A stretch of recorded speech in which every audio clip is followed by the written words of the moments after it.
شروع اللہ کا نام لے کر جو بڑا مہربان نہایت رحم والا ہے۔ الف لام میم، اللہ جو معبود برحق ہے، اس کے سوا کوئی عبادت کے لائق نہیں، زندہ ہے، سب کو تھامنے والا۔ اس نے اے نبی تم پر سچی کتاب نازل کی جو پہلی آسمانی کتابوں کی تصدیق کرتی ہے، اور اسی نے تورات اور انجیل نازل کی تھی۔ یہ دو کتابیں اس نے پہلے نازل کی تھیں لوگوں کی ہدایت کے لیے، اور پھر قرآن جو حق اور باطل کو الگ الگ کر دینے والا ہے نازل کیا۔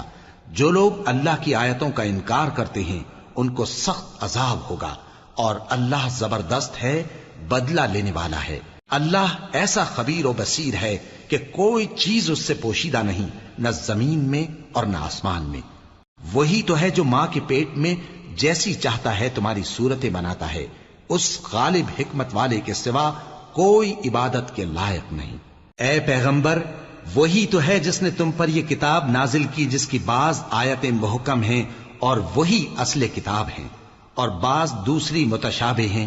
تو جن لوگوں کے دلوں میں کجی ہے وہ متشابہات کا اتباع کرتے ہیں تاکہ فتنہ برپا کریں اور مراد اصلی کا پتہ لگائیں، حالانکہ مراد اصلی اللہ کے سوا کوئی نہیں جانتا۔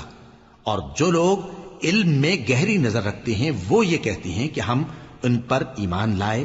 یہ سب آیات ہمارے پروردگار کی طرف سے ہیں، اور نصیحت تو عقل مند ہی قبول کرتے ہیں۔ اے پروردگار، جب تو نے ہمیں ہدایت بخشی ہے تو اس کے بعد ہمارے دلوں میں کجی نہ پیدا کر دیجو، اور ہمیں اپنے ہاتھ سے رحمت عطا فرما، تو بڑا عطا فرمانے والا ہے۔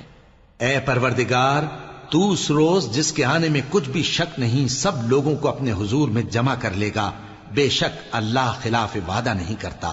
جو لوگ کافر ہوئے اس دن نہ تو ان کا مال ہی اللہ کے عذاب سے ان کو بچا سکے گا اور نہ ان کی اولاد ہی کچھ کام آئے گی، اور یہ لوگ آتش جہنم کا ایندھن ہوں گے۔